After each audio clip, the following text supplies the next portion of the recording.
Hey up everybody and welcome back to my channel. I hope you're all having a smashing day or night wherever you are in the world.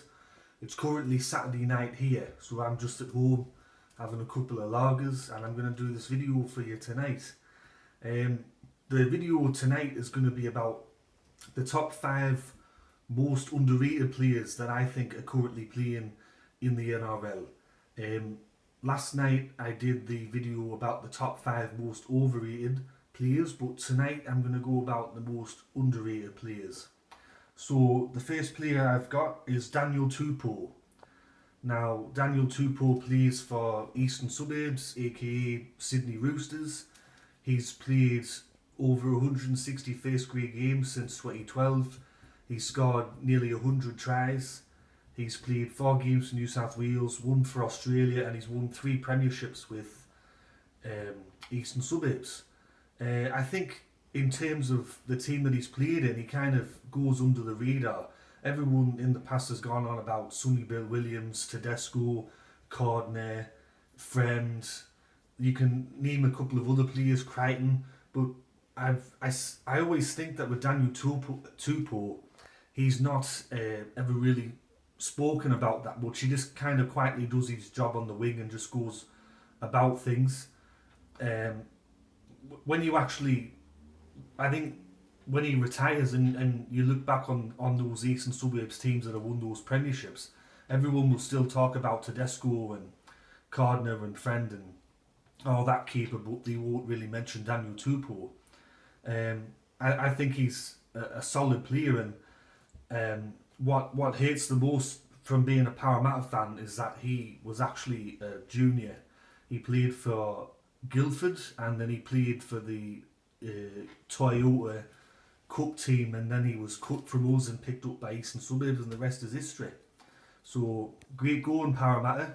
Once again, you let go another junior. Second on the list, and I'm pretty sure this is on a lot of everybody's lists, is Mitch Arbison. Um, he's been playing with Eastern Suburbs since I think 2008, 2009. He played in the 2010 grand final loss to St George, and he's been a part of 3 premiership winning sides with Eastern Suburbs, and he's played 292 games. Now I think this is going to be his last year in the NRL. He only needs 12 or 13 games to beat Anthony Minicello's record to be the most capped Eastern Suburbs player of all time. But once again, the same as Daniel Tupou, he's hardly ever mentioned amongst the likes of Tedesco and Sonny Bill Williams and all the other people that have won the Premiership with Eastern Suburbs. Orbison just quietly goes about his job. He's not really spoken about that much. I think even with the grand finals and that, he's hardly ever mentioned. One of the only articles I saw about him last year was the fact that he'd signed on for one more year to try and break that record. I think in terms of rugby league going back from the start 1908 to now, I think he'd be in the top 10, top 20 most underrated players of all time. Um, it's amazing that he's played 292 games and he's hardly ever spoken about. Number 3, Jared Croker. Jared Croker, he's played over 250 games. He only needs, I think, 4 more points to reach 2,000 career points, and he's only 29. So I think he's got about, well, if he doesn't get injured, I think he's got about 3 or 4 more year, maybe 5 more year up at the top.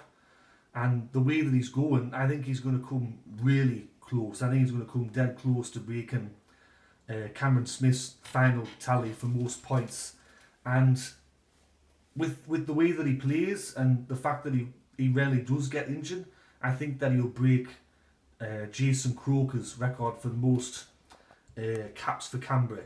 Because Jason Croker's on about 318, I think, off the top of my head, and Jared Croker's on about 257. So I think he's going to retire as the most capped Canberra player of all time and possibly the highest ever point scorer in first grade history. But I think he's so underrated. He's such a valuable member of that Canberra team. He's never been picked for representative stuff unless you count the New South Wales country keeper. I don't think he's ever going to be picked for New South Wales or Australia. And when you look at other people that are on that list of all-time top point scorers and people that have played over 300 games, a lot of them have all played representative. And it's going to be kind of strange looking back on his career. He's achieved all that, but he never got to play at the highest level, state of origin, or for Australia. Number 4, Gavin Cooper. Gavin Cooper, he's played for North Queensland, Gold Coast and Penrith. He's played over 300 games, but you wouldn't think it, especially in that North Queensland team. Through the years, you've had Jonathan Thurston, Taumalolo, Michael Morgan, Kyle Felt. They all get mentions all the time, but Gavin Cooper's just there. He quietly goes about his job. He was part of that 2015 winning side. I think that he's pretty underrated. He's only played 6 games for Queensland. Could have played more, but they went through that glory period where they had the team that just won every year for 8 years straight. I think that he's vastly underrated, and I'm pretty sure, I think this is his last year, so he'll probably finish on about 330 first grade games, but when, I reckon after he retires, or maybe in 10-year time when he talk about the all-time great North Queensland players, I think that he'll be not getting as many mentions as some of the other players that have played for the club. The 5th player to round out my top 5 is Aidan Tolman. Now this one, some people might say, why the fuck have you put him in there? Like, I think Aidan Tolman, I'm just going to get his thingy up here now, like, sorry. He's played over 250 first grade games. He's played for Melbourne, and he's played over 200 games for Canterbury Bankstown. I think he's in a select club of front rowers or players that have played for Canterbury that have played over 200 games. I think he's vastly underrated. He's a workhorse. Even though he's been playing in a struggling side over the last couple of years, he's always putting in. He never really gets mentioned. He hasn't been picked for representative football except for the New South Wales country, I think. I think if he wasn't in the Canterbury side, that he'd be missed, because he does a lot in defence, and he's a workhorse. I think he's going to go for a couple more years. He might get up to that 300 first grade game mark. Time will tell.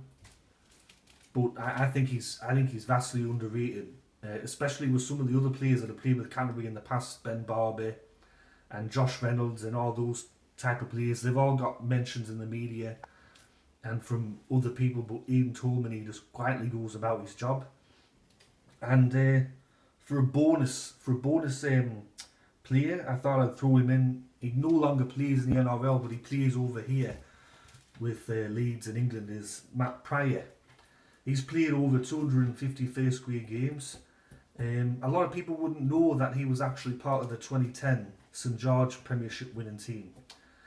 He was also part of the inaugural Cronulla team that won the Premiership for the first time in 49 years in 2016.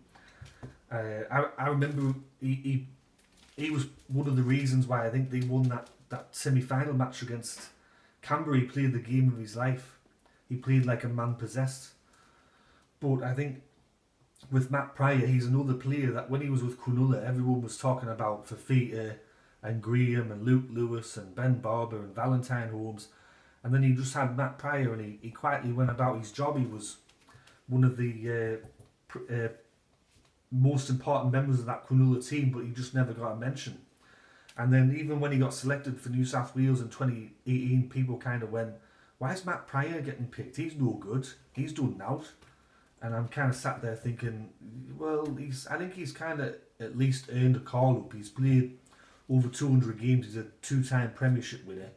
Just give him a go. And I don't think that he really disappointed. New South Wales won that match, I think, the game that he played in.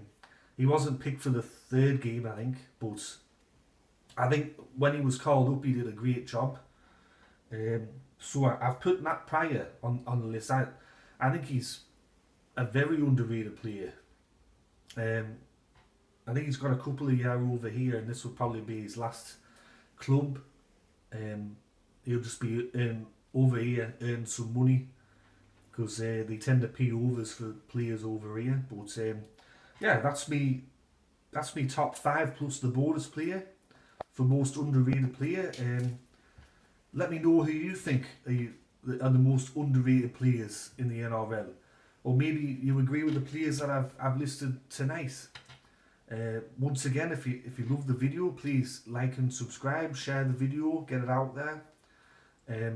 I've really enjoyed making these videos.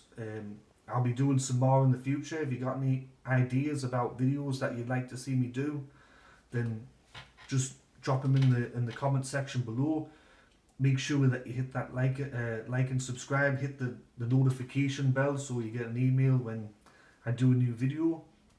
And I'll catch you all later, so take care. Alright, ta-ra.